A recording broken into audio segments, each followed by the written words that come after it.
Aujourd'hui, nous allons explorer les enseignements d'un maître taoïste peu connu, mais extrêmement pertinent pour le management moderne, Guigouzi, le maître de la vallée des fantômes. De son vrai nom, Wangshu Guigouzi a vécu au IVe siècle avant notre ère, durant la période trouble des royaumes combattants.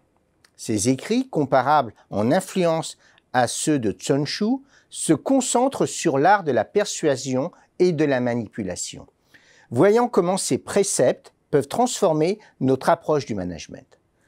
Premier précepte, comprendre et manipuler les contextes. Guigouzi insistait sur l'importance de bien connaître le terrain et la situation de son adversaire. En entreprise, cela se traduit par une compréhension approfondie des dynamiques internes et externes avant toute prise de décision ou lancement d'initiative. Application de ce principe, avant de lancer une nouvelle stratégie de pénétration du marché, réalisez une analyse approfondie des forces et faiblesses de vos concurrents.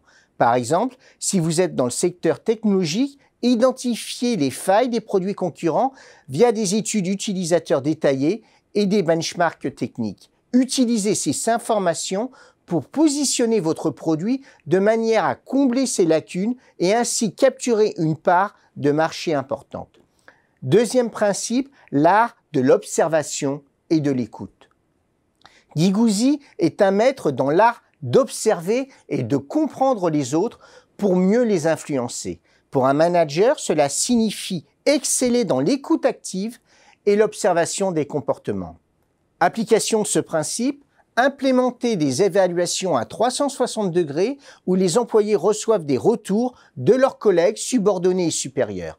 En analysant ces feedbacks, identifiez les employés clés qui possèdent des compétences et des qualités de leadership sous-estimées. Valorisez-les de manière stratégique pour stimuler la dynamique d'équipe et améliorer la performance globale. Troisième principe, la maîtrise de la parole et du silence. Savoir quand parler et quand se taire est un art que Guigouzi maîtrisait parfaitement. En management, une communication bien dosée est essentielle pour inspirer confiance et respect. Application de ce principe, dans des négociations délicates, comme la renégociation d'un contrat clé avec un fournisseur stratégique, utilisez le silence comme un outil.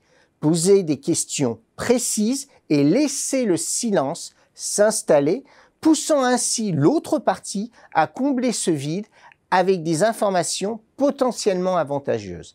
Cette technique peut souvent révéler des points faibles ou des concessions possibles que le fournisseur n'aurait pas divulguées autrement.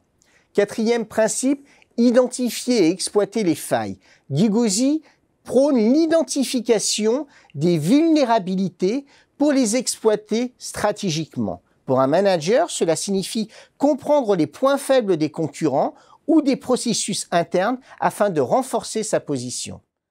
Application de ce principe, lors d'une acquisition d'entreprise, identifiez les faiblesses structurelles et culturelles de l'entreprise cible. Utilisez ces informations pour négocier un meilleur prix d'achat et préparer un plan d'intégration qui corrige ces faiblesses dès le premier jour.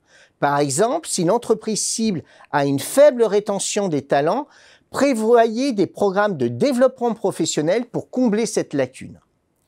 Cinquième principe, flexibilité et adaptabilité. L'une des forces de Guigouzi est sa capacité à adapter ses stratégies en fonction des circonstances. Pour les managers, cela signifie être flexible et prêt à ajuster les plans en fonction des évolutions du marché ou des besoins de l'équipe. Application du principe, si une nouvelle technologie apparaît dans votre secteur, réévaluez rapidement votre stratégie. Par exemple, dans l'industrie des télécommunications, si une nouvelle norme de réseau mobile, comme la 5G et au-delà, ou encore des nouvelles conditions de sécurité et de confidentialité apparaissent ou sont introduites, adaptez votre plan de développement pour inclure des services et des produits compatibles avec cette technologie, anticipant ainsi les besoins futurs du marché. Les enseignements de Guigouzi sur la persuasion et l'observation offrent ainsi des outils précieux pour le management moderne. En appliquant ces principes de manière éthique et stratégique, les managers peuvent alors améliorer leur communication, leur leadership et leur capacité à naviguer dans un environnement professionnel complexe. Cette approche, bien qu'inspirée par une pensée ancienne, reste étrangement contemporaine et pertinente dans le monde des affaires actuelles.